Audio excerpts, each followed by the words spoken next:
Hello, everybody. Happy Friday. It is the 31st of May. We're heading into June, and we've got a few. We're talking about a few sports today. We are talking UFC. Dave Betts joins us. We're talking tennis. French Open is underway. The first week almost under wraps. Then we move a bit of esports betting with the lovely Adam Booth. Finally, some Moto GP with Eric Kelly. So, lots of different sports here that we're going to talk about next week, though. Full-on football action. Yes, it'll be. We're even talking Women's World Cup. Yes, we are. Did you know Whale Cupper knows Women's World Cup? Interesting. And we've got a brand new guest starting next week. So stay tuned, everybody. Lots of stuff happening. But let us start off. UFC, big event this weekend. Talking with Dave Betts here. Dave, welcome to the show. No. There you go, Before looking we very start, I just want suave. everybody to take a guess at who you think I'm impersonating today. Whale Cupper. Yeah, of course. Well, he's on. I know he's on next with his shades. You know, I met him when we did the IFBC in Las Vegas, and every time I'd met him was with his shades on. I was like, I'm not sure if I'm going to recognize you without your sunglasses on. But yes, good impression of him. I wish I had as much sun as he does. I bet, being in England. How's the weather doing? Do you know what? I can't actually complain because it has been between 19 and 24 degrees for the past week. Ooh. But the clouds don't really go well with the sun. It just makes it muggy, and yeah. So well, if the clouds can go, it'll be fine. But yeah, we're stuck with very hot weather, but not much sun. Oh, but at least it's hot though. It's always the warm. Yeah, We get lots of clouds here in Costa Rica, actually, in San Jose, but and it makes it very humid. So yeah. I know what you mean about that. I know what you mean about the clouds. Yes. All right. Let us commence. UFC. So obviously the big fight here. Fight Night 153. Going to start with your punching parlay. You're on episode 2. Episode 2 is struggling a bit. Episode 1 was a clean sheet. You went 10-0. It's like you changed episode and something happened, and now I did find you're doing high odds. Did you change tactic for episode 2? Nope. There's never. Do you know what? I'll be honest with you. There is no tactic to it. I come into the punch and parlay with my mind open. I watch all the fights, all the tapes, study, and then I just basically make my mind up on who I think has the biggest chance of winning. Yeah. And sometimes I might be only able to find 2 fighters, but then sometimes I might find 3 fighters, like I have on this week's episode. And if I feel strong on them, I'm gonna put them in the parlay, and that's just it, because that's what's always worked for me. I think I may have jinxed myself by turning it into season 1 and 2 and doing the graphics and stuff like that, being all fancy with it. But nothing has changed. I sit there, I spend hours watching fights, hours doing research, and I just pick who I genuinely think is gonna win, like my top fighters who I think are gonna win. Well, most of the time it does get matched with the bookmakers' odds, and the odds can be low. But this week we have some. In my opinion, there's some decent odds this week, so that's why the odds on this week's episode are higher than they have been in the past. Yeah, because I think it's about like 4.6 or somewhere around there, isn't it? So is it over odds of 4? And normally you were giving odds of around 2. Could that be it? Or you're just basically saying you don't even look at the odds, you do your homework, and then obviously you see what is presented? Because that's kind of how I do when I'm capping like football. I choose the bet, and then I go and find out, and then hope obviously that it's a good price, and then I take it from there. If it's not, I look for something else or combine it with something. So that's generally, I suppose, it's maybe similar how you cap UFC. Yeah. This week. The odds this week, the odds have been the highest that I've ever gave out. But in season 1, there was a couple of episodes where odds were either 3 or above, and they were the ones where I'd added 3 fighters, if my memory holds correct. But Nah, there's no, there's no secret to it. There's no master plan. We went 10-0 because I just did my research, and that's how the fights panned out. But it doesn't always go the way that my opinion goes. So you can't be perfect. I know. Wouldn't it be Maybe great if it did I could go? have. We'd all be Alex had me off. millionaires Alex right had me now, off Dave. for Yeah, Alex had me for saying I was being a bit too greedy. He might be right, but when these cash, people will be loving it again, I'm sure, because three, to be honest, before I used to take this professionally and seriously, I used to do parlays with 7 or 8 fights, and I'd land them quite regular, and I still have all these old tickets. So if anyone wants to call me up on it, I've got all my old tickets from 2013, 2014, where I've made hundreds, thousands of pounds just picking 7 or 8 fights in my parlays, doing perfectly fine. So when some people may get scared, oh, you've got 3 legs in this parlay, but I don't get scared. No, I don't get scared. I know full well that no matter how much I lose, I will always make it back. Otherwise, I wouldn't be doing it. I'd Right, just quit but and then stop. that's to do as well with what we were talking about, obviously, with betting with your bankroll, unit bettings, and every unit is different depending on the size of your bankroll. So if you do it that way, then Yeah. then you shouldn't be losing. Remember, everybody, bet responsibly. That is what we promote here at Sports Bet Daily. Well, listen, enough about all of this. Let's get to the nitty gritty. Let's get to the bets that we're so eagerly excited to hear about. So. Punching parlay. Do you want to start with what do you want to start with? Punching parlay. What are you looking at?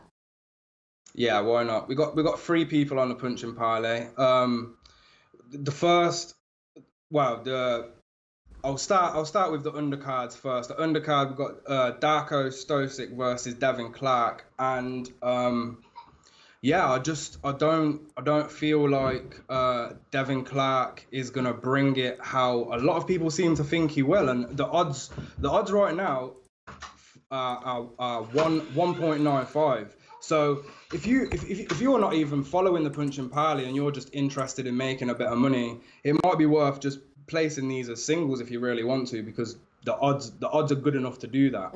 I'm not saying that Devin is not a slouch by no means. I just think he's not going to come out of this fight on top. He is. This fight is one guy used to fight at heavyweight and the other guy used to fight at middleweight. Although they are the same in height, just the size alone is gonna be apparent in this fight. And Devin's striking, in my opinion, is not on the level. It's not on the level. Devin doesn't have the same level of striking. There is a good chance he might implement a wrestling game plan into this fight, but with Darko, he has judo, which he doesn't use that much, and we don't see all that often. But I think it's just going to give him enough to be able to defend any danger from the takedown. And yeah, I think Darko might actually finish this fight and knock Devin out. All right. So In the you've got. second in the second fight, we have Sung Bin Jo versus Daniel Tamor. Now, people might have me up on this because usually I'm talking about don't back a fighter who is making his debut in the UFC because the odds are always against them. But yeah, I have to make an exception here. Daniel Tamor is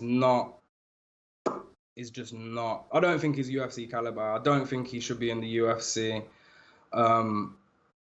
And the fighter who is fighting is 5'11", and he is 5'5". And the featherweights that have that kind of freakish size tend to do well, very well. So automatically, this guy has got the advantage before the fight started. He's got the reach, he's got the height. There's not much tape to watch on Sung Bin Jo because obviously he is a debuting fighter. He fights out of Korea. It's not like he's local or anything like that. So yeah. The tape that I've seen from him, the striking looks crisp. So I did a bit more research into his background, and he actually trains with a UFC fighter, the Korean Zombie. And it's those types of trainers who you want to be training with. Sorry about that's my phone going off. Let me mute that. Sounds like your doorbell. He's the type of fighter that you want to be training with when you come into the UFC, because the Korean Zombie, he's a legend in the UFC, and he's an awesome striker. So I can see why Sung Bin has this crisp striking game. He's a young lad, but I think they've gifted him Daniel Tamor. The only thing going against him is going to be Daniel Tamor is from Sweden, and that's where the event's being held. And Daniel Tamor is fighting for his job.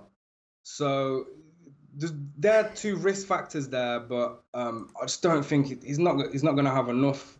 He's not going to have enough to beat this size. I don't think. I'm real big on size, and yeah, 5'5" versus 5'11". There's not much. I can't see what Daniel Tamor is going to bring to Sung Bin that's going to cause him any trouble, to be honest. All right, so you're going for Sun Bin Joe, 1.7. They do say size matters, Dave, so I'm sure you're onto something there. And the final one there of your punching parlay, what are you going for? Alexander Rakic versus a guy I actually like and I respect hugely, Jimmy Manuwa. Great English style fighter, great boxer. Only problem is he's 39 years old now. He's coming off some devastating knockouts. The guy, it's kind of worrying when a guy is getting knocked out and then he's fighting 5 months later. I know the doctors have to clear it and they're professionals, but we don't know. We don't know because it's untested. We don't know what this type of damage is doing long term to these martial artists. And when you're getting knocked out at that age, personally, it's a cause for concern. In his past 3 fights, he has lost all of them. The first time round was against Volkan Oezdemir, who's actually fighting tomorrow as well. He got knocked out by him back at UFC 214, Cormier versus Jones in 2017.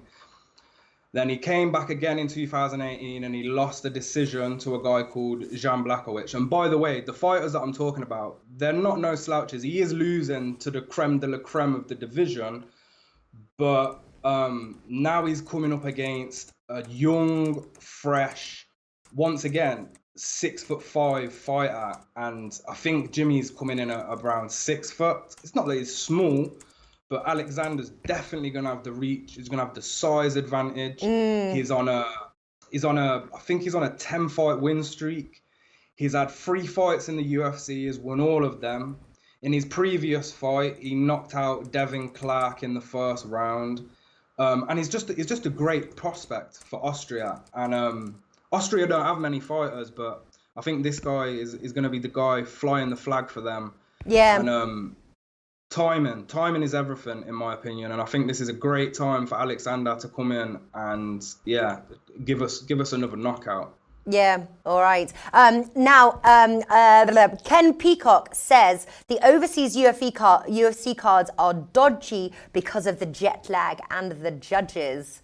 What would you say about that? Because, jet lag has certainly got to be a factor. Jet lag, but we have to take into consideration that the majority of the fighters on the card are from Europe. So they're not traveling that far, and the hours, the difference in the time zone is not that much. So maximum difference in time zone may be 3-4 hours, depending on where you're coming from.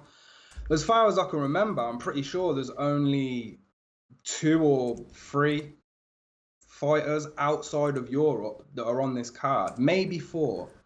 But yeah, he's correct. Whoever said that in the comment, they are correct. Jet lag is a thing. It can affect certain fighters, but then you have other fighters that are undefeated internationally. So I think it's all just down to the fighter, and every fighter is different. Everybody has a different mechanism. Do you know what I mean? Everybody's got a different body, so it's hard to pinpoint a fighter and say he's gonna have jet lag, or he's not gonna. Well, you might be able to tell from where they're coming from. You'd be like, the one round down the road, obviously not gonna have jet lag, and then the one that's like from 12 hours away, you're like, I think you're gonna have a little bit of jet lag. It's only natural. Listen, we've got it. We're time is running away with us. Nolly Knowles came on and says, I've never bet UFC and I'm here to learn. Well, I tell you what, you are learning from one of the best here. Dave Betts is an amazing UFC and MMA tipster here. So we've just been discussing his punching parlay. All articles and tips are over at oddsmarket.com. So you guys must go and check it out. I'll send the link to the UFC page. But to recap, you are going for Rakic at 1.44, Singbin Joe at 1.7, so you could play that as a single bet, like Dave said, and you're going for Stocic at 1.95, Darko Stocic there, and that is that's a three-team parlay, total odds of 4.81. We didn't really get to talk about the main event here. Do you have any, very, very quickly, do you have any plays, leans? What are you expecting? I have been handicapping this card. This is probably I'm going to have a lot of plays on this card, to be honest. Main event, Gus all day. There's no... Anthony Smith has a puncher's chance. That's all he has. Alexander Gustafsson has lost to the two best fighters that the UFC has ever seen, in my opinion. That's John Jones and Daniel Cormier. They're the two best fighters that the UFC has ever seen. He's only lost to them. He doesn't have a lot of, he's not fighting for much, but he's in his hometown and his level's above Anthony Smith. Anybody that disagrees is silly. We'll see that tomorrow. If Anthony Smith wins, I'll eat my words, but I'm telling you now, if Anthony Smith wins, it will be a puncher's chance, and that's it. Dogs in the odds. If you want dogs in the odds quickly, Frank Camacho and Makwan Amirkhani. They're my two dogs in the odds picks as well. You can get one of them at evens 2.00, and I think Frank Camacho now is at 1.91. Not huge underdog odds, but those are the guys that I like. Yeah, all right, great stuff. Thanks a lot, Dave Betts. And like I said, Dave has got his Dogs in the Odds article, his punching parlay article, and two articles as well from Jason at the Sports Keg over at oddsmarket.com on the fighting page. All right, I'm going to have to say goodbye, Dave. I think we'll be back next week. I'll try and allocate some more time. But waiting in the wings, we are now going to talk about French Open with the whale capper and Snice, aka Sizzle. Hello, guys. Welcome to the show. Natalie, what is up? Hello. Happy Friday. I'm very excited. It's Friday. We've got the Champions League final tomorrow. And Snice. Ooh. How are you, Snice? Doing better today. Ooh, I can't Friday, hear him. like you said. It's not. Hello? It's our end. Don't worry. It's a common. It happens all the time. I'm getting good at lip reading, all right. though. So I was just saying I'm doing well. Still Friday muted. is here. I'm getting a hold on a minute hand. Well, I can talk to Whale Capper because you're not muted at the moment, Whale Capper. The French Open. So obviously we're heading into the weekend now. How are your bets doing? We've had a few upsets, haven't we, now on the women's side? Yep. The women's side is becoming a little bit more interesting, a little bit more wide open. It's been more wide open and more interesting from the very beginning here. A lot more women with a reasonable chance. I think Halep is still showing she's the class of the tournament.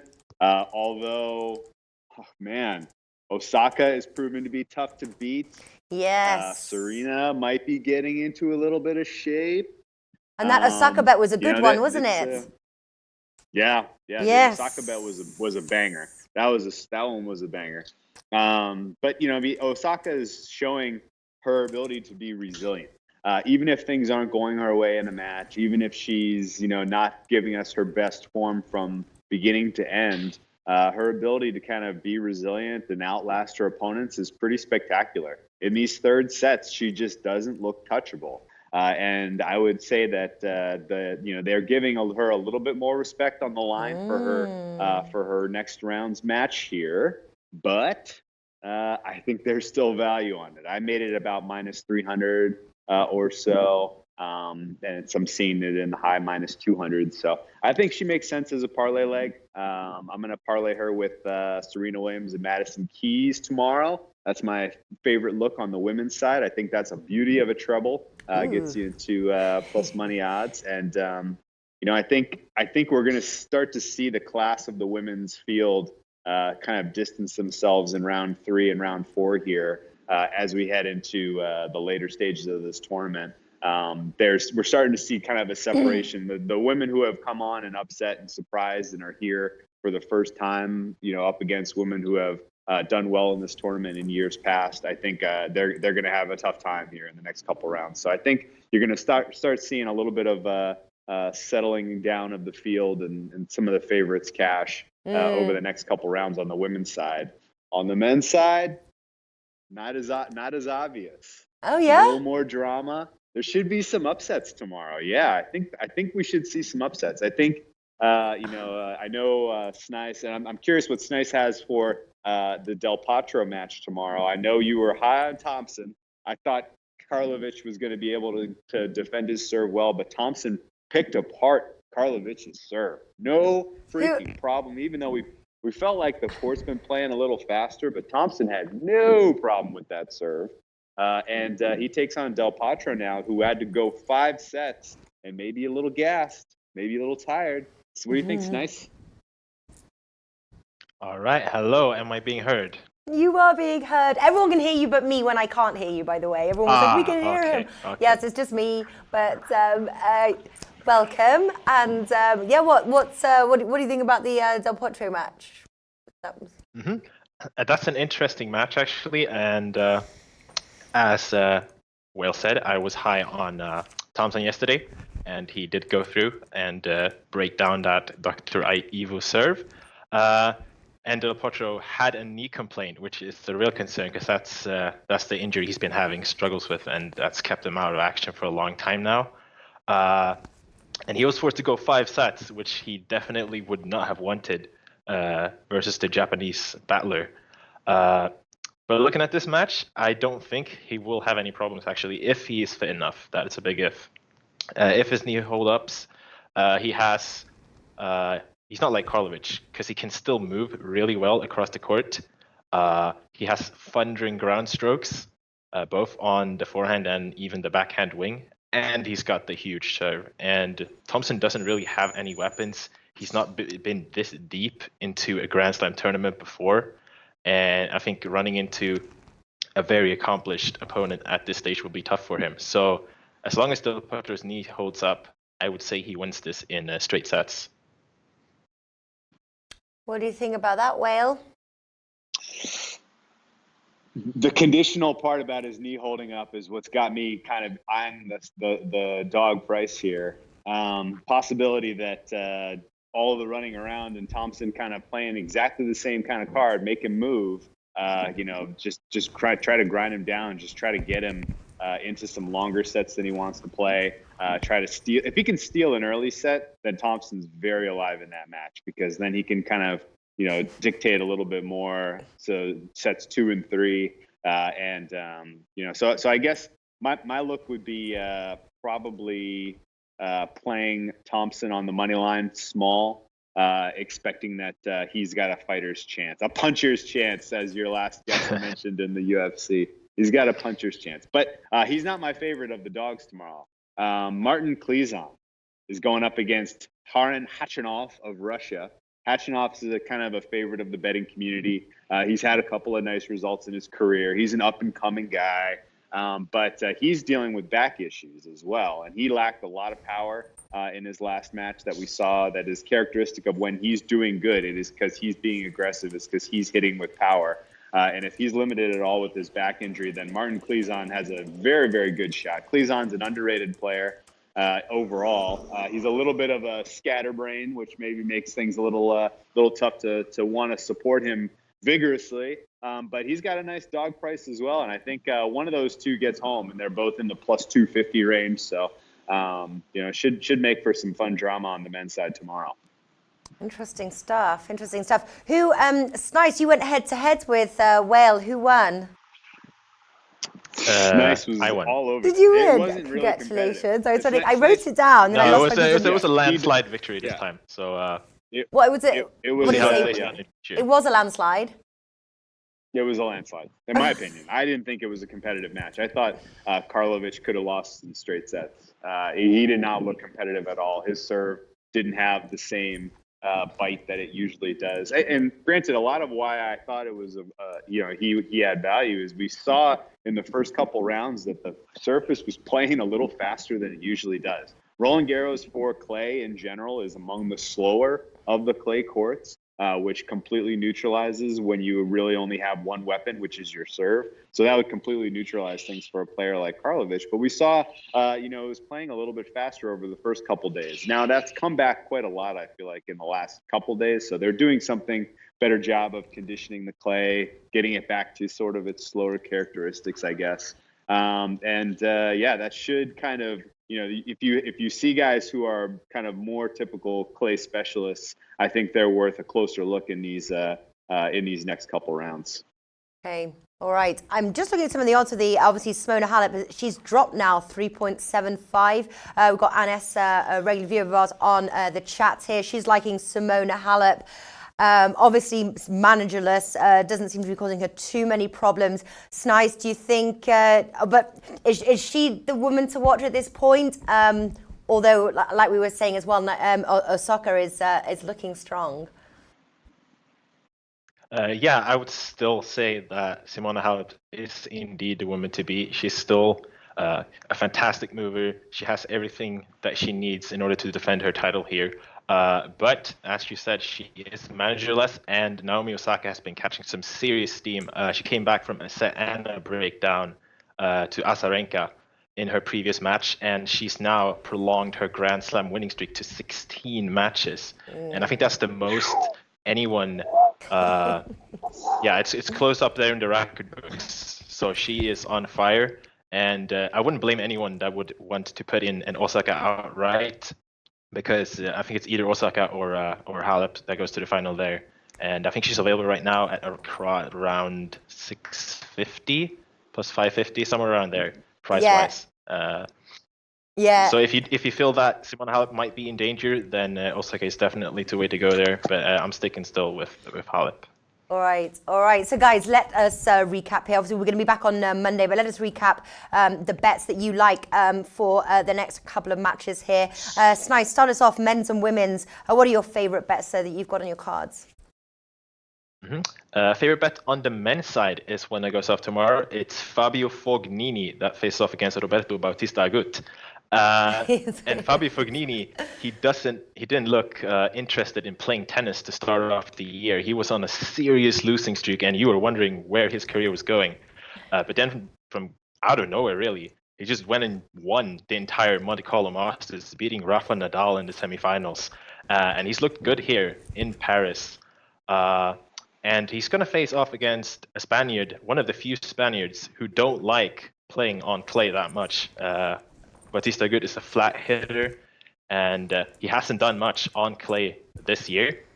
And another big part here is that Fognini owns him in the head-to-head matchups. He's 7-3, 3-1 on clay, and his superior shot making is just one that Bautista Agut hasn't found an answer to. So I'm on Fognini to win there. It's priced at 1.83 or minus 117. Nice. And Kappa, you seem really. You seem to really like that one. Is that your play as well? You guys stand united this time? Yes, we do. I was actually, honestly, like the price was so enticing. It was one of those like, is there something I don't know? Because when I handicapped that match, I would have made him about a minus 150 to a minus 200, depending on kind of how the match plays out, really. But it's surprising that you're getting that good of a value on him. People think he, may not have the patience, may not have the intensity that you need to outlast a guy like Roberto Bautista Agut, who can really kind of just, he's like a wall, right? Like he's tough you have to beat him. You have to hit a winning shot to beat him, but we know Fognini can do that. He looked his last match out, he was playing with his opponent. He was playing with his food. He could have won that in straight sets in style, but he was kind of like, we'll give the fans a little bit of a show here. I don't think that the dominance that he has in his arsenal right now and his level that he's capable of was reflected in what we've seen from him in this tournament, which I think provides value on this line against RBA. So the Italian get through to the round 4, buddy. And I mean, really, I really want to see him make the quarterfinals. I would really, really like to see. Well, actually, we're gonna see some fascinating drama play out in that first quarter. There's going to be some great players who are alive for the round 4 and for the quarterfinals there. That's the most interesting part of the draw, and I don't think it's close. Also in that quarter of the draw, I like 2 overs. I like an over in the Zverev-Lajovic match. That looks like a very competitive match to me. Last time we saw these guys play on clay, they went 5 sets. Lajovic is playing better now than he was then. Zverev always has a confidence issue. He's ready to melt down at any moment. And so I would expect that match to go a little bit longer than the bookmakers expect it, given the money line prices. Lajovic is a live dog too. I don't know that he's going to get the upset, but he's going to scare the hell out of Zverev if I have anything to say about it. And then in the Coric-Struff match, Coric is a fine clay player. I don't love him on this slow of a clay surface personally. He dominated Struff in Madrid last year when they went head-to-head. Struff was not physically right at that time. He is in much better physical shape now than he was at that time. And so I think you're getting a little bit of value on Struff in this matchup. And that one I would expect to go 4 or 5 sets as well. So that's another over I like a lot. And then I'm staying away from the team match. He should handle business relatively easily, but I'm not loving his form right now. I would really like to see him put a dominant performance together here, start to build a little bit of momentum, start to build a little bit of confidence, because if he's playing like this when he comes up against guys like Del Potro or Djokovic in the next couple rounds, he's going to be dead meat. And I would like to see him at least make the finals so I can extract a little value out of the future that I got from a couple weeks ago. So should be fun. But yeah, that's about it for the round 4 tomorrow, or for round 3 tomorrow. Round three for tomorrow. But any on the women's side? Only play I got going on the women's side is the three leg the treble. Yeah. The treble. Yeah. Serena, Osaka, and Keys. Yeah. All 3 are a class above their opponent and have been lined as such, with the exception of they should probably all be in the minus 500, 300 to 500 range. And yet you have Osaka at about minus 280 and Keys is about minus 300. So I think those 3 all get through, and they make a nice treble if you put them all together. Yeah, I agree with you. That's a very lovely treble indeed. Women's bets here, round 3. What are you looking at, Snice? Okay, so real quickly, I didn't have time to run through my second men's bet, and I've gone with Gael Monfils to win in straight sets versus Antoine Hoang, because Monfils has always been a player that's had 2 primary problems in his career. It's been his health and it's been his focus. And right now, both are looking very good. He's gotten a new coach in Liam Smith, and that's elevated his level by several levels. And he's also got a new girlfriend in Elina Svitolina, and that might have helped him go a little bit better on court. Hoang didn't have a single ATP clay match before this tournament, and he's made the most of it as wild card with upsets over both Zumhur and Verdasco. But Monfils is a step above him here, so I think he wins in straights. And then going over to the women's, I got my ass kicked going against young American Amanda Anisimova. I thought Sabalenka would win against her in the last round, and that did not turn out to be the case. She just found no answers for Anisimova's power game, and she just panicked. Anisimova played really well in that match, and she's going to face an opponent in Irina Camelia Begu who doesn't have that sort of firepower that Sabalenka has.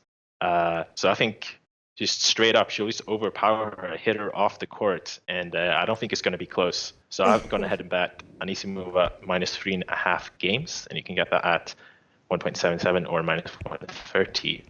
And then finally, I've gone with the whale here, but I've gone a little bit riskier, so to speak. I've gone with Osaka minus 4.5 games at 1.87 or minus 115. And like we talked about, she's just shown the mark of a champion, coming down from dangerous positions against Azarenka, and even in her first match. And I was pretty low on her on clay because she hasn't really impressed, but she's really played herself into form And Sinagova has been improving as the season has gone along, but I don't really think that she'll be able to hold up to the power of Osaka in this one. All right. So All yeah, right. those are the bets that I have on the women's side. Wonderful stuff. Do you have any? Because I have to say that I really like the sound of Whale Kappa's treble bet there. What do you think of that one? Will you be putting a unit on it? Oh, definitely. That was a great look, and Yeah. I will be tailing that one. And also his 2 overs on the men's side are great looks as well, especially the Zverev one. The curse is real.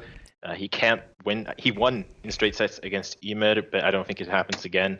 It'll go 5 sets most likely, like it did last year in this very tournament.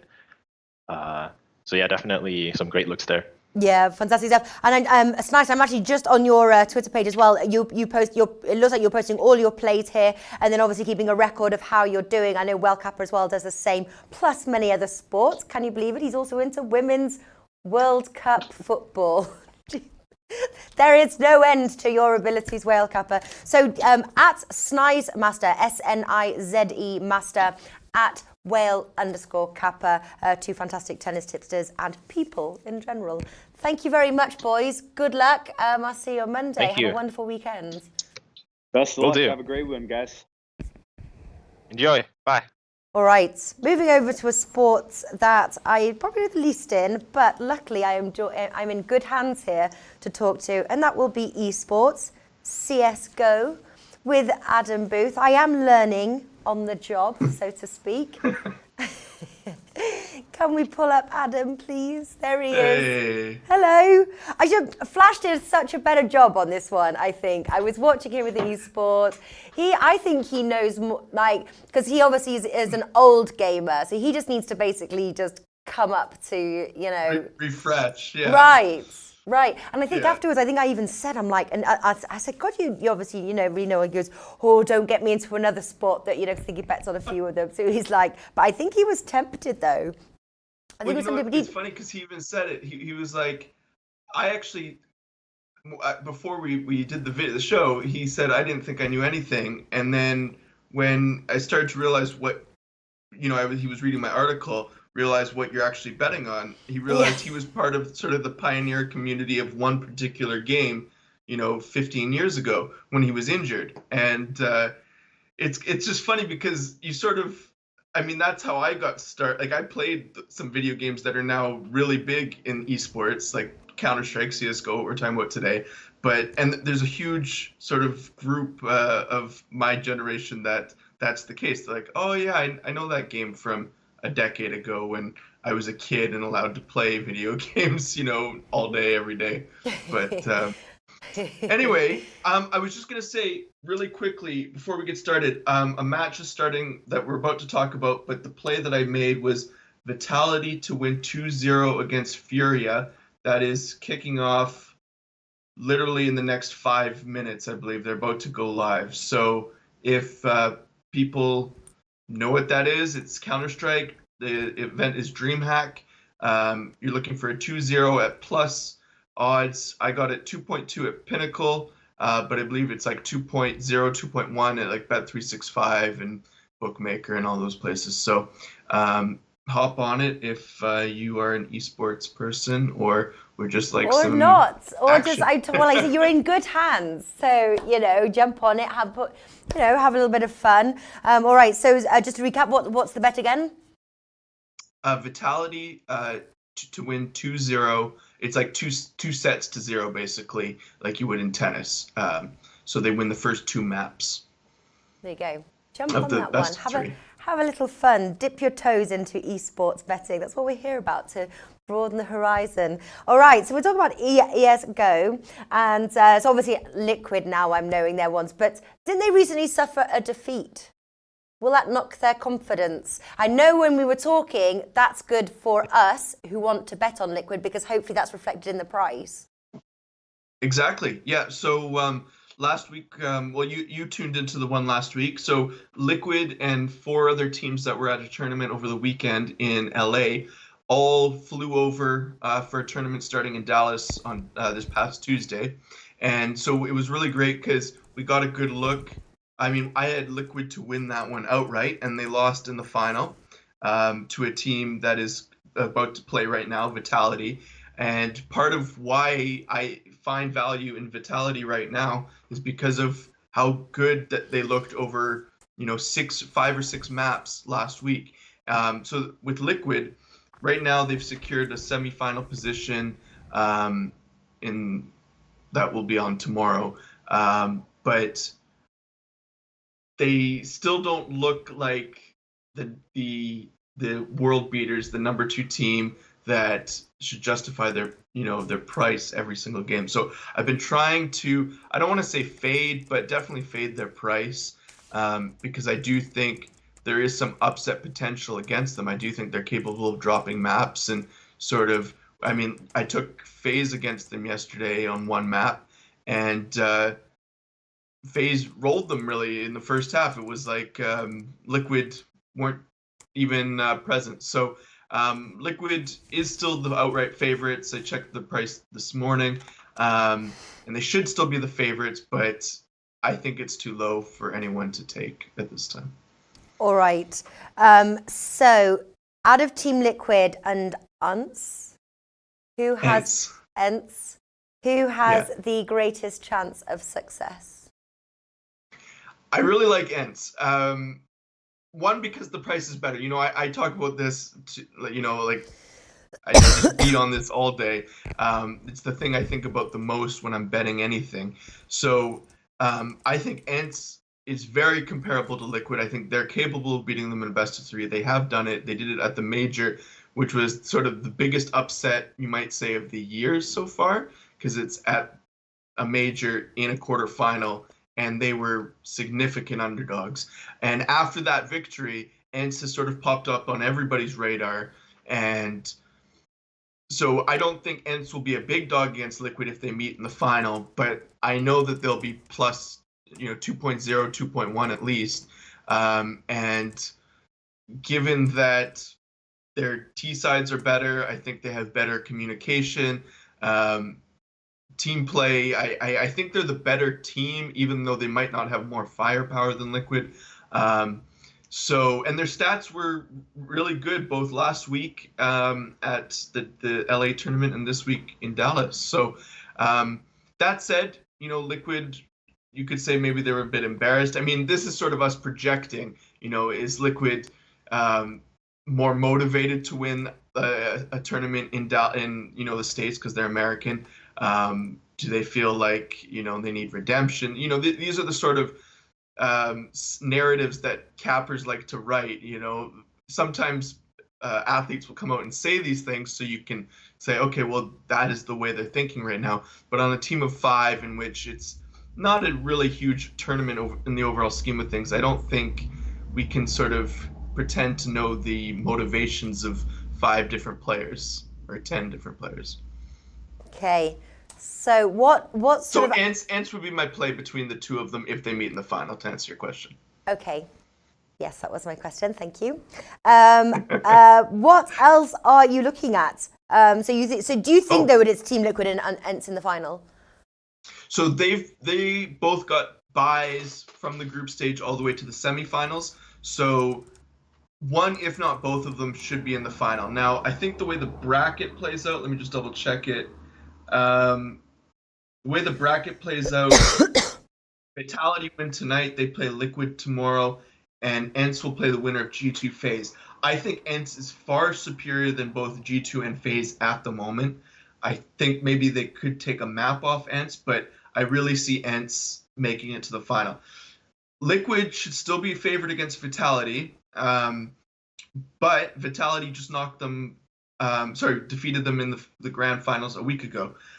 So again, that one, if Vitality beat Furia today, which they should, that one, it's closer. I think if I had a gun to my head, had to say who wins it, I'd probably still go Liquid, but Vitality's going to be the dog. I love betting underdogs, and so I will probably be on Vitality against Liquid if the price is right. But to answer your other question, what else am I liking at the moment? FaZe plays G2 tonight. G2 is a slight dog, 2.2. I think I saw at Pinnacle. G2 and FaZe are kind of mirror images of each other right now, but G2 has a bit more chemistry with these 5 players than FaZe does with their new in-game leader, Neo. And G2's T sides have also been better. Their CT sides have been better. Their map pool might be slightly better if they can lock down Train or Overpass or Inferno. These are all maps likely to come up. FaZe, I look at them and I think they probably play Mirage. They probably play Dust 2. But in a best of 3 series, I really like G2 as this is a real coin flip series, and but with G2 maybe with a slight edge. So maybe the coin flip is 52% heads in their favor. So I'm leaning G2. I haven't placed that one. It doesn't start for a few hours yet, but I'll look deeper into it and then tweet it out later tonight. Yes, he will. And it's Lock E QWERTY. That's right. I'm going to type it in there because I don't know if you were saying Lock E QWERTY. There we go. So, give Adam a follow. All of our tipsters that come on, they are so great at posting their tips for us to follow. And, it's just about finding somebody good. He keeps track of his record and, give him a follow. Eric Kelly, who's going to be on in a second, is taking your Vitality play. Is it Vitality play? He's got to. Yeah, he was telling me he's in our Discord that we started with the esports. Remember Quickscope that we were doing a bit last year? We still have the Discord server running, so Eric joined it and was telling us that he didn't have a good day of cricket today. So hopefully he's hopping on some of the other action we've got in that server. And the CSGO is a great way to make up the difference from his earlier upsets. So. Wonderful, Absolutely. wonderful stuff. And very quickly, talk about upsets. Obviously, Toronto Raptors beat Golden State Warriors. Do you follow that? That was and yeah. I had Spread a Stare on. He said that. Pardon? Yeah, well, your husband's Canadian, so you probably know that the nation's going wild. The first victory in the championship, and it's the only team in Canada, so it's everyone's sort of rallied behind it. Drake's, on the sideline making a fool of himself and all that business. But I'm not a huge basketball guy. I do bet it occasionally. But it definitely has the nation in a frenzy right now. Yeah, I know quite a few people were on Golden State Warriors, but some of those sharps there were on Toronto Raptors. Anyway, I will say goodbye. Have a wonderful weekend. I will be seeing you and checking in with you next week. Thank you for those tips. But do head on over Lock E QWERTY. I've typed it out for you guys. Adam posts all his plays there as well as oddsmarket.com. I've got a Z Sports article up, which sort of goes into a bit more detail on that one. All right, final segment today, Moto GP with the one and only Eric Kelly here. We'll bring him on. Hello, Eric. How are you doing? Not too bad now, Natalie. Yourselves? Very well, thank you very much. It is the weekend Good coming stuff. up, and I'm very excited about the Champions League final. I am rooting for Liverpool. Who are you rooting for? Tottenham. It's a tough one because I don't like Liverpool and I support Arsenal. I see. Oh, I know. I saw a comment from Musty saying that he really wants. He goes, Arsenal is such a, not so sure if I'm allowed to swear, team. I want Spurs to lift the Champions League trophy so that Arsenal can suffer their worst nightmare in a long time. I know. Yeah, that would be a bad nightmare. Martin. I think just give it to Liverpool. Yeah, Martin Green is an Arsenal fan, and we chat, and he was pretty gutted of the loss there. I thought that they were going to lift the trophy, to be honest with you. My official bet was both teams to score, so I made money still. Yeah, that did win, actually, luckily. And do you know what? Because I was chatting on the show. I think it was they were talking about doing both teams to score and over 2.5 goals. But I thought it was going to be a lot more cagier than it was, to be honest with you. I thought it was going to be 1-1, but my bet still came in, so that's all that matters. But listen, here we are. We're talking about Moto GP. Now, first thing I've got to ask is, how's the weather going to be? Because isn't it quite weather dependent? It's always sunny in Italy.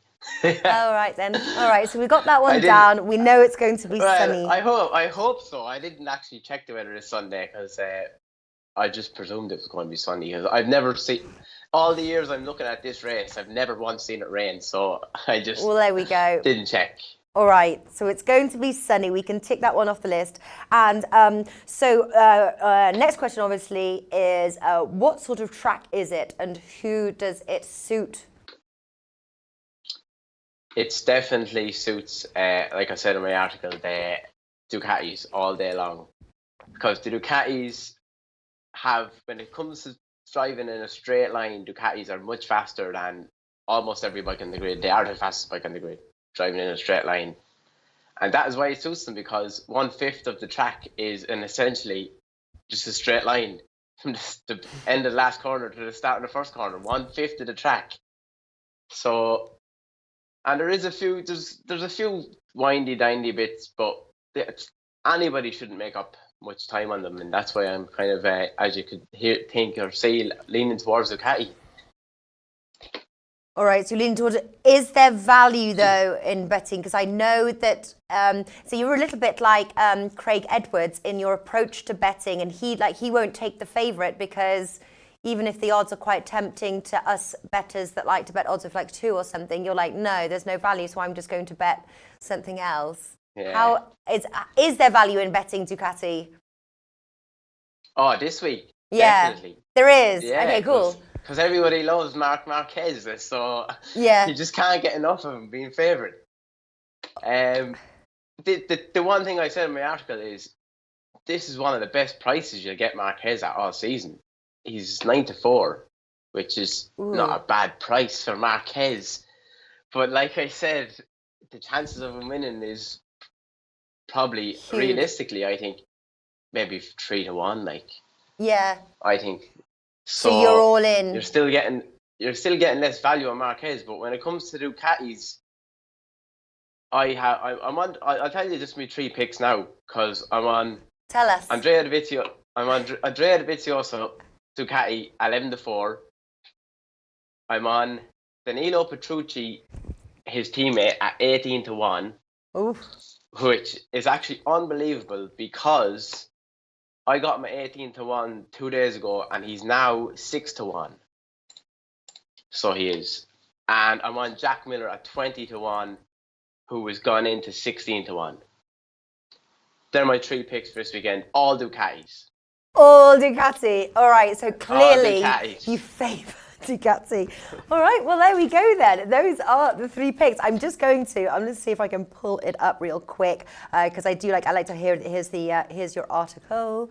I will post it up for you guys that want to go into it a little bit more and see the tips. Very nice. So you're expecting a profitable weekend there over in Italy. 3 Ducati picks, and just going to sit back and hope for them to cash in. They should do. It's the most confident I've been since the first race of the season.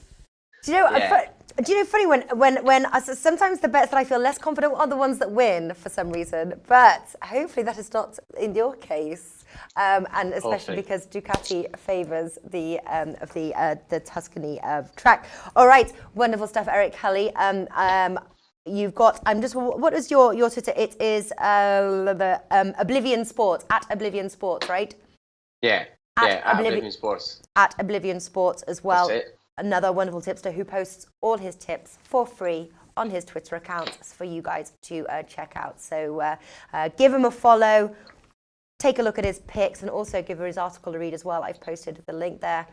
Eric Kelly, thank you very much for coming on. A pleasure talking to you. Best of luck with your tips, and I'll see you next week. Same to you, Natalie, and enjoy the Champions League final. Cheers.